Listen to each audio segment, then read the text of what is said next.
So it turns out the wrong un at the centre of the BBC scandal is none other than Hugh Edwards. Who would have thought it? Quite literally everyone in the country and on Twitter knew it was him. Everyone except, of course, a few BBC stars who pretended to not know who it was, the BBC newscasters who didn't know who it was, and the woke lefties on Twitter defending the guy to the hilt, who were saying we should have been concentrating on Boris Johnson because he had a slice of cake during lockdown. So who is this Hugh Edwards? Well, he is the South Walian, or was the South Walian main newsreader for BBC. He is married with 5 kids. I suspect that marriage is about to become a thing of the past. He is the son of a prominent Welsh nationalist, a guy called Hywel Tavy Edwards. It's always the Welsh nationalists, isn't it? The middle-class, frivolent socialists in Wales who seem to produce these types of people.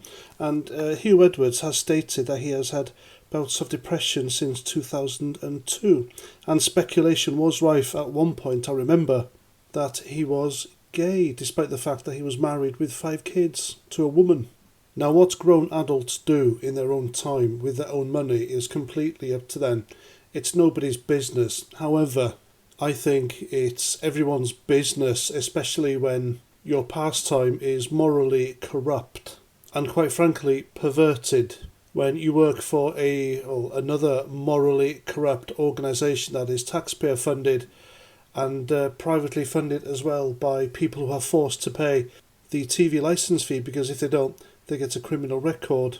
So that's thousands of pounds, £35,000 of TV licence fee payers he has given to someone who started out as a youngster for sending him illicit photographs of themselves. That's where your money went, folks. And this Hugh Edwards character, he had a prominent role within the BBC. He was the main news presenter. He was behind, excuse the pun, Trooping the Colour. He presented that every year. He presented the King's coronation, and he also presented Her Majesty the Queen's funeral last year. So I haven't even mentioned him dictating to people the moral responsibilities people had of getting the jab.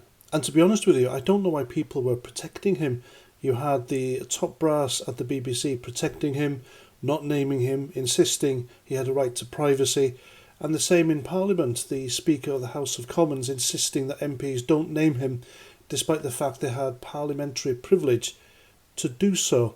So what on earth does Hugh Edwards have on these people? But there we go. I guess if you are so depraved that you go onto gay dating apps behind the back of your wife in order to seek thrills, then you must also be devious enough to have information on people and be ready to use it and let them know that you're ready to use it. Who knows? So there we go, Hugh Edwards. Add him to the list of wrong-uns that the BBC harboured for a while, along with other notorious perverts such as Jimmy Savile, Rolf Harris and others. And all I have to conclude on this is, I wonder who's next. And there we go, that's my video. Please let me know what you think in the comments, and until the next time, Roger Trout.